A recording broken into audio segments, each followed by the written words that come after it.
संसद में बैठे लोग मुद्दों को मजहब से लड़ा देते हैं। यहाँ बेटी की चीख से ज्यादा उसके कपड़ों का डिस्कशन है, और बलात्कारी के पीछे खड़ा ये पूरा सिस्टम और एडमिनिस्ट्रेशन है। Scam the scam.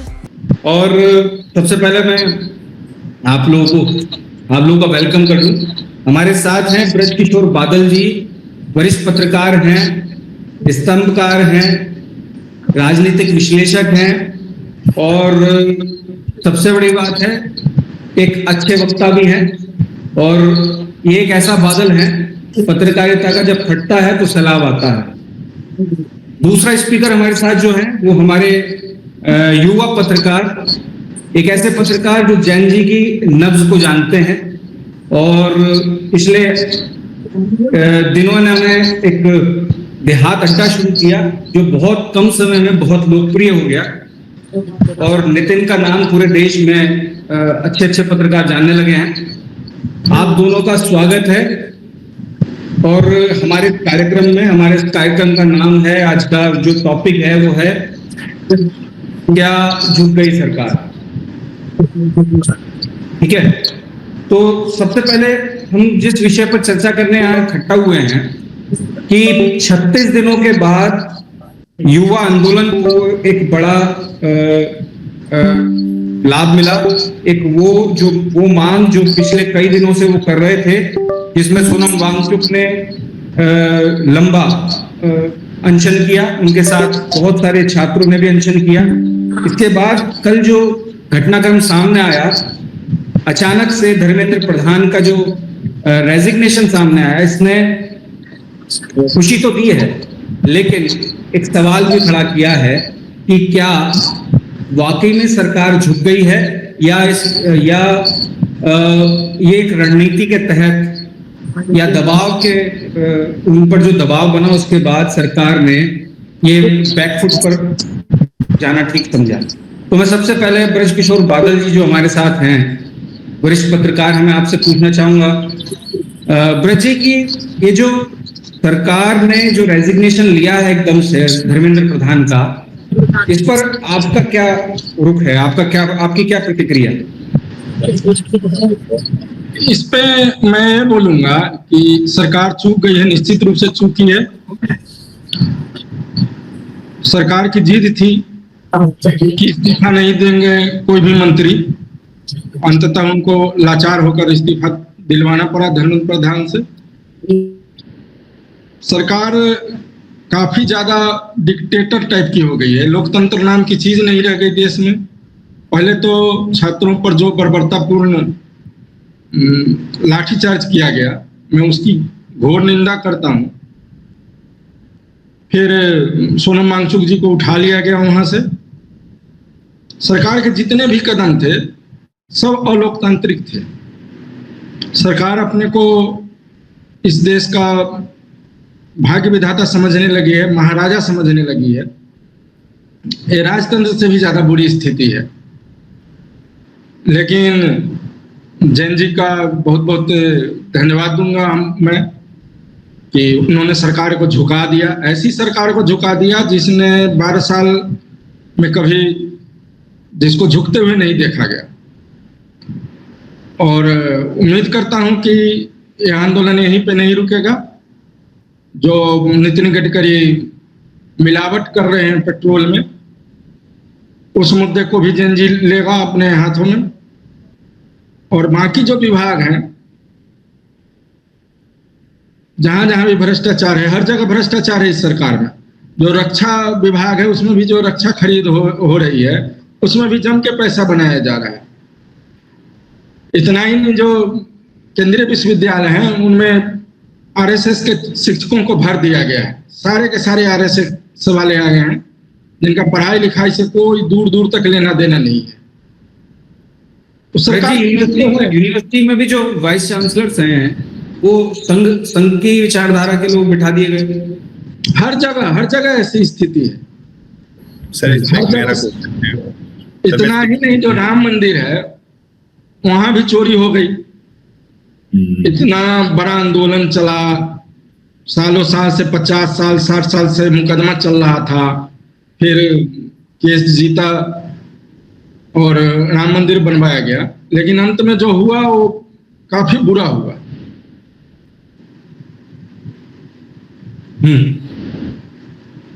नितिन, मैं आपसे भी एक क्वेश्चन, सेम क्वेश्चन मेरा आपसे है नितिन, कि क्या सरकार जीत गई है, क्या जैन जी जीत गया है, और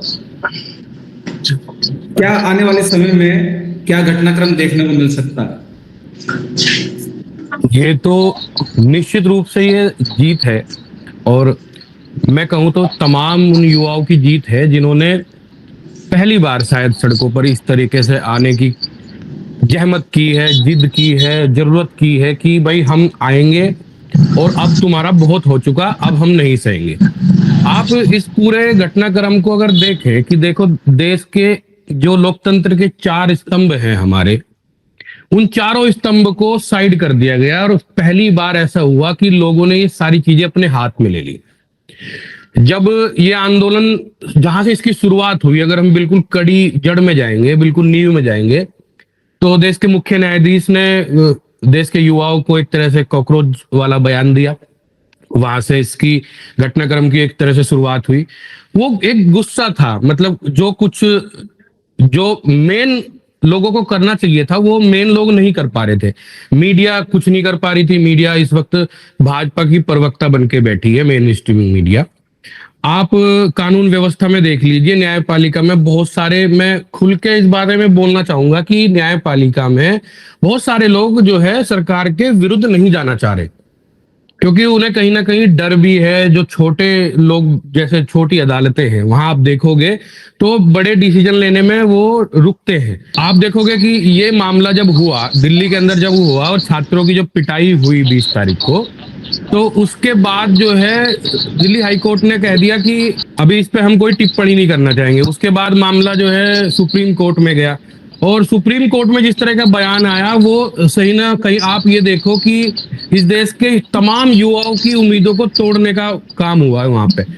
मतलब सुप्रीम कोर्ट ने यही कह दिया कि अभी हम इसमें रुचि नहीं रखते वीडियो को देखने में, और यहाँ तक कि तब इतनी बर्बरता के साथ में वो वीडियो थी। आप देखोगे छोटी छोटी जो 18-20 साल की बच्चियां हैं, उनके साथ जाती हुई बर्बरता हुई। आप उसको अपने घर पे लीजिए, मान लो हमारे घर की कोई बेटी हो और उसके साथ इस तरह की घटना घट जाए, तो हर व्यक्ति के दिमाग में, जहन में ये बात होगी, यार हमारे बच्चों को न्याय मिलना चाहिए।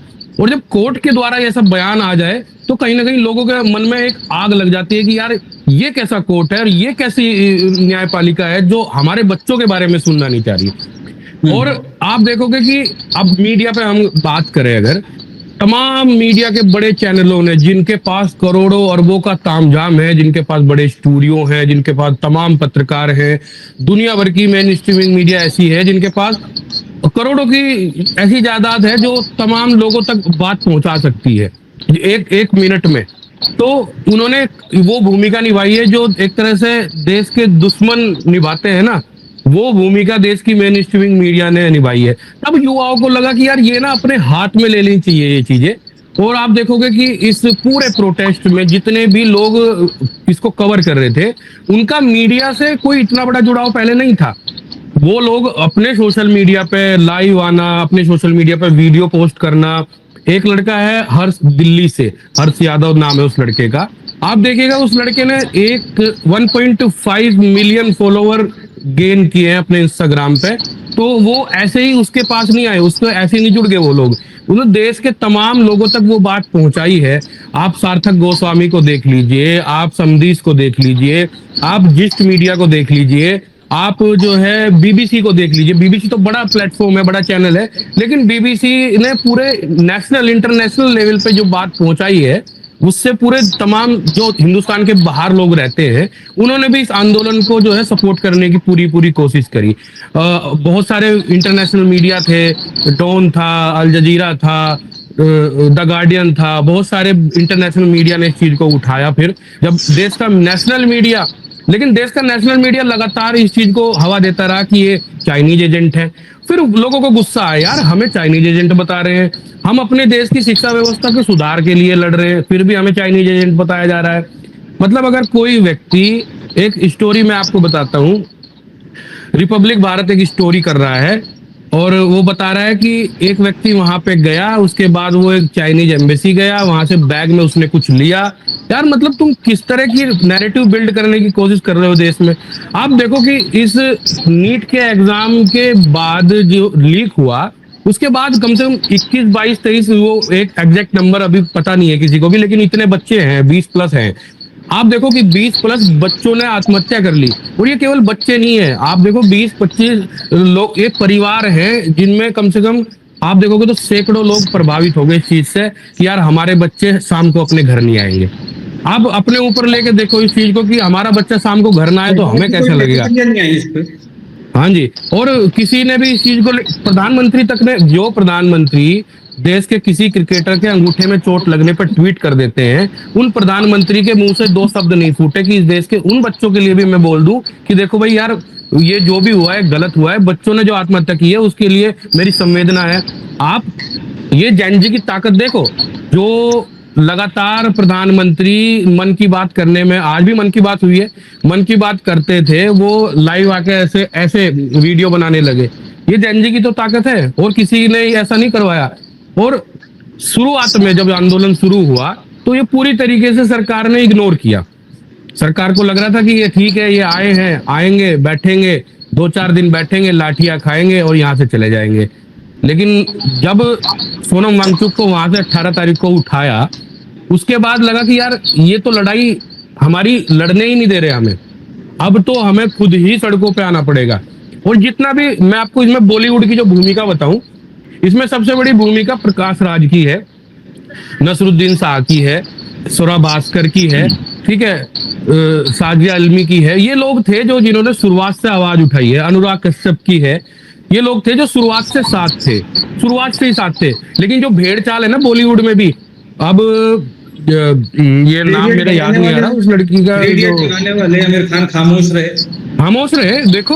और ये जो 3 इडियट में चतुर का रोल निभाने वाले क्या एक्टर का नाम है, उन्होंने वीडियो डाला, तब लोगों में जोश आया कि देखो यार कितनी बढ़िया बात है कि लोग खुल के सामने आ रहे हैं। और सबसे बड़ी बात ये देखो कि बॉलीवुड में जब सलमान खान का इसमें प्रतिक्रिया आई, तमाम बॉलीवुड के जितने भी सितारे थे सबके सब प्रतिक्रिया देने लगे। तो ये सोच, और उसके बाद सलमान खान को भी न्यूट्रलाइज कर लिया गया। अगले दिन उनका ट्वीट आया, अगले दिन उनकी पोस्ट आई, उन्होंने कहा कि भाई सब लोग अपने घर चले जाएं बच्चे, और सरकार आपकी बात सुन रही है, सरकार आपकी बात मान लेगी। तो सरकार जो है पूरे आंदोलन को जो है एक तरह से अपने शिकंजे में लेने की कोशिश करती रही। आज मीडिया में भी मीडिया के जो एंकर हैं जो सुबह शाम पहुंचते थे, उनका रुख भी पलटा हुआ दिखाई दे रहा है। अभिनव से बधाई दे रहे हैं, हाँ। छात्रों को बधाई दे रहे हैं। जो छात्रों को छात्र नहीं मान रहे थे, पाकिस्तानी आतंकवादी मान रहे थे, वो बधाई दे रहे हैं छात्रों को। हाँ, बधाई दे रहे हैं। आज के समय में आप देखो कि किसान आंदोलन में भी यही हुआ है। जब किसान आंदोलन हुआ था तब मीडिया ने पूरी भरपूर कोशिश करी थी कि इस आंदोलन को किसी तरीके से दबा दिया जाए। छात्र पूरे आंदोलन में ये फंडिंग बाहर से आ रही है, विदेश से आ रही है, ये हो रहा है, वो हो रहा है। फिर पूरे आंदोलन में ये रहा कि ये खालिस्तानी आ गए हैं। देखो कोई भी आंदोलन हो, जब घर में भी अगर आप देखोगे तो अगर घर में भी 5 लोग हैं तो एक घर में ऐसा व्यक्ति जरूर होगा जो आपकी बात नहीं सुनेगा, वो अपने तरीके से चलेगा। आंदोलन में भी ऐसे लोग होते हैं जो आपकी नेतृत्व की बात नहीं सुनते, वो अपने तरीके से चलते हैं, ठीक है, और वो गड़बड़ी भी करते हैं। अभी जब पुलिस वालों के ऊपर जिन्होंने, ऐसा नहीं कि इसमें पुलिस वाले भी घायल हुए हैं, जिन पुलिस वालों के साथ मारपीट हुई है, अधिकतर लोग देखे गए हैं कि पुलिस वालों जिन्होंने मारपीट की उन्होंने मुंह लपेटे हुए थे। तो ये भी माना जा सकता है कि आंदोलन में बाहर से भी लोग आए हों आंदोलन को खराब करने के लिए। कोशिश तो हर तरह की कोशिश हुई है ना, हर तरह के लोग थे। एक चीज और मैं बताना चाहूंगा, ये जैन जी का एक ऐसा आंदोलन था जिसमें हर तरह की क्रिएटिविटी जैन जी ने खुद की है। किसी भी आंदोलन में देख लो आप, जैसे जब किसान आंदोलन चला तो ट्रैक्टर टू ट्विटर एक ट्विटर हैंडल था, उसने सोशल मीडिया के माध्यम से लोगों को जगाने का पूरा काम किया। हमने भी, जैसे हमारा कल्चर एग्रीकल्चर के नाम से एक प्लेटफॉर्म बनाया था, हमने भी, मतलब मेरी टीम ने, पूरी टीम ने लगभग ऑफिस टाइम खत्म होने के बाद 2 घंटे का टाइम होता था जिसमें लोग किसानों के सपोर्ट में चीजें करते थे, जो किसानों की बात है, ताकि वो जनता तक पहुंच जाए। तो इस आंदोलन में देखोगे कि हर किसी के पास इंस्टाग्राम है, हर किसी के पास सोशल मीडिया प्लेटफॉर्म है, यूट्यूब है, हर किसी ने, चैट जीपीटी है, चैट जीपीटी का इस्तेमाल करा, हर किसी ने क्रिएटिव तरीके से आंदोलन को लोगों तक पहुंचाने का काम किया। और इस आंदोलन में मीडिया की भूमिका, आप मेन स्ट्रीमिंग मीडिया की भूमिका देखोगे तो जीरो है, क्योंकि ये बिल्कुल आने वाले भविष्य में अगर मेन स्ट्रीमिंग मीडिया नहीं सुधरता तो मैं आपको फिल्म सिटी में ताले लगे हुए दिखा दूंगा। बिल्कुल, लोगों के बीच जाना पड़ेगा। अगर लोगों के खिलाफ ही तुम चलाओगे, आम जनता की आवाजों को तुम दबाओगे, तो आम जनता तुम्हारे खिलाफ खड़ी हो कोई जाएगी। मीडिया का काम तो सरकार का और जनता के बीच की कड़ी है मीडिया। मीडिया को वो भूमिका निभानी चाहिए कि जो जनता की बात है वो सरकार तक पहुंचाए ताकि उसका निवारण हो। लेकिन मीडिया इस वक्त तो भाजपा की प्रवक्ता बनी बैठी है, हाँ, डिफेंड करते हैं स्टूडियो में बैठ के लोग। हमारे सहयोगी, इस कार्यक्रम के सहयोगी मारूफ चौधरी हैं, जो क्रिएटिव हेड हैं। हाँ मारूफ, आप कुछ कह रहे थे अभी? हाँ सर, मैं ये बोल रहा था कि हम जीत गए हैं, ये बहुत अच्छी बात है और मैं सभी को बधाई देता हूँ उसकी कि हमारा जो प्रयास था वो बहुत सफल हुआ। पर जीत की खुशी में शायद हम ये भूल गए हैं कि कोयले के मंत्री को हमने एजुकेशन मंत्री बना दिया है। प्रहलाद जोशी, इनका राजनीतिक स्तर अगर आप देखोगे तो बहुत उच्च है और बहुत अच्छा है, बट एजुकेशन में अगर उनको देखोगे तो वो बीए पास है। तो अगर कंपेयर किया जाए धर्मेंद्र प्रधान से तो एजुकेशन में वो उनसे भी कम है। और अभी हम सब लोग बात कर रहे थे तो मैंने सुना कि आरएसएस की भी बात हो रही थी। तो कुछ यूनिवर्सिटीज में ऐसे हो रहा है कि किसी और प्रोग्राम का नाम लेके आरएसएस को अपॉइंट किया जा रहा है और उनके जो तौर तरीके हैं उनको शामिल किया जा रहा है। तो ये मैं इसलिए बता रहा हूँ क्योंकि जो हमारे नए प्रहलाद जोशी जी हैं, जो एजुकेशन मिनिस्टर हैं, वो मिनिस्टर हैं जो आरएसएस में अपनी यूथ एज से जुड़े हुए हैं। तो एक तरह से अगर देखा जाए तो ये जो हमारे नए मिनिस्टर आए हैं ये किस तरह से काम करेंगे या इनकी क्या अपनी मानसिकता रहेगी, वो क्या देखने लायक होगी।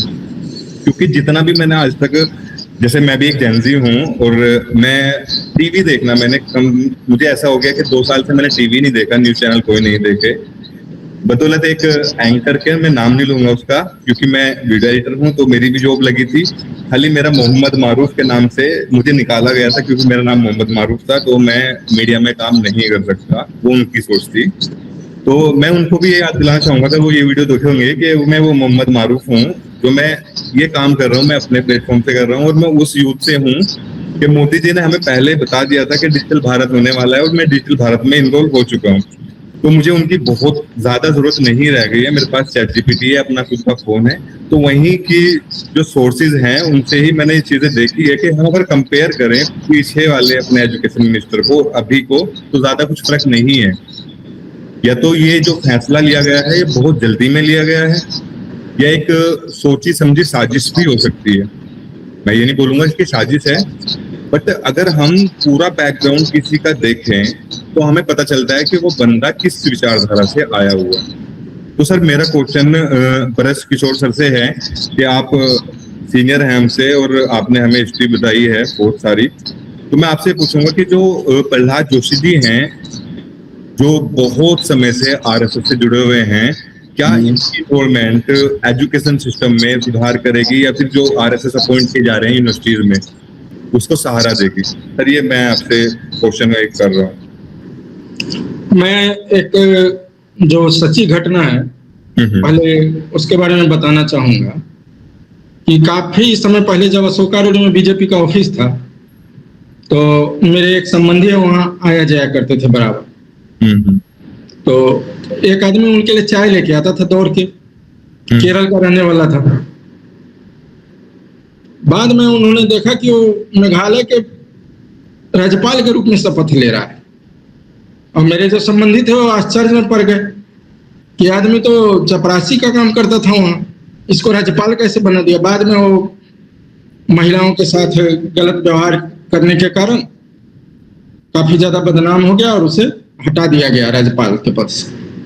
तो मोदी की जो सरकार है या अभी जो भाजपा का जो संगठन है, किसी को भी किसी भी पद पर बिठा देती है मोदी सरकार। आप देखिए कि बिहार का मुख्यमंत्री किसे बना दिया, 7वीं पास है वो, एक दिन में उसने 7 हत्याएं की हैं और उसको उठा के जो पटना में गुंडागर्दी किया करता था लालू राज में, उसे बिहार का मुख्यमंत्री बना दिया। सात किसी हत्याओं का को भी आरोप है ना किसी भी डॉक्टर? पद पर बिठा दिया जाता है। हत्याओं का आरोप है, अभी सिद्ध कहाँ हुआ? जी 7 हत्याओं का आरोप है उस पर। हाँ, 7 हत्याओं का आरोप है और वो जेल में रह चुका है। अच्छा, एक दिन में उसने अपनी ही जाति के 7 लोगों की हत्या की थी, बम मार दिया था। ये बाद में जो है ना बताया जा रहा है, प्रशांत किशोर ने भी ये आरोप लगाया था कि फेक सर्टिफिकेट बनवा के जो जुवेनाइल कोर्ट होता है जिसमें मतलब बालिग बच्चे मतलब नाबालिग बच्चों के ऊपर जो केस चलता है। नाबालिग बन के खेल लिया इसने। हाँ, अच्छा, बीजेपी में जो भी जहां है सिर्फ मोदी और शाह संचालक हैं, सबके सब कठपुतलियां हैं इसमें। यानी किसी मोदी के पास शाह के कोई रहमों पावर पर है, नहीं। मोदी और शाह के रहमों करम पर है सब। हाँ, सबके सब मोदी और शाह के रहम कर। यहाँ तक स्थिति खराब है कि राजनाथ सिंह माला पहनाते चलते हैं अपने जूनियर नरेंद्र मोदी को। राजनीति में संदेश देते हैं कि जो चाटुकारिता करेगा वो पद पाएगा। हाँ, गिरिराज सिंह में क्या योग्यता है, स्मृति ईरानी में क्या योग्यता थी? गिरिराज सिंह मोदी की बड़ाई करता था जिस समय मोदी का नाम आ रहा था प्रधानमंत्री के लिए और पार्टी में विरोध हो रहा था, उस समय गिरिराज सिंह ने खुल के समर्थन किया। आज मंत्री है और कोई योग्यता नहीं है उसमें। आज तक उसने ऐसा कोई काम नहीं किया है, सिर्फ लोगों को पाकिस्तान भेजता रहता है और कोई काम ही नहीं है उसके पास। तो डॉक्टर साहब, प्रहलाद जोशी क्या सही बैठता है शिक्षा मंत्री के तौर पर? ये सरकार ही सही नहीं बैठती है तो मंत्री क्या सही बैठेगा? वैसे सरकार पूरी तरह से नाकाम है और जितने दिन रहेगी उतनी बर्बादी होगी। अब जहां तहां देखे कहीं पुल गिर रहा है, कहीं सड़क धंस रहा है, ये हो क्या रहा है? कहीं सड़क धंस जा रही है, कहीं पानी की टंकी ध्वस्त हो जा रही है। हर जगह भ्रष्टाचार है और इतना ज्यादा भ्रष्टाचार है, पहले से भी ज्यादा हो गया है। किसी भी ऑफिस में आप चले जाइए, सरकारी ऑफिस में, बिना पैसे लिए कोई काम नहीं होगा आपका। फिर इनको लाने से मिला क्या जनता को? आजकल तो ऐसी स्थिति है कि कोर्ट भी इनकी जेब में चला गया है, न्यायालय भी इनकी जेब में है। सरकार के खिलाफ सुप्रीम कोर्ट कुछ बोल ही नहीं रहा। हाँ, वीडियो देखने को कहा कि समय खराब होगा हमारा, हम नहीं देखेंगे। कुछ भी नहीं बोल रहा। बच्चों पर जो पिटाई की थी। जनता जाए तो कहाँ जाए? अंतिम दरवाजा भी बंद हो चुका है। रोजगार की स्थिति बहुत खराब है। मेरे कई जानने वाले लोग हैं जो भारत सरकार के मंत्रालयों में काम करते हैं, वो बताते हैं कि रिटायर्ड लोगों को नियुक्त कर दिया जा रहा है। नौजवानों की कमी है क्या देश में? आप रिटायर से काम ले रहे हैं और उसमें भी ठेकेदारी प्रथा आ गई है। किसी कंपनी को ठेका दे दिया कि इस मंत्रालय का काम तुम देखो। सर मैं आपको एक अंदर की बात बताता हूँ।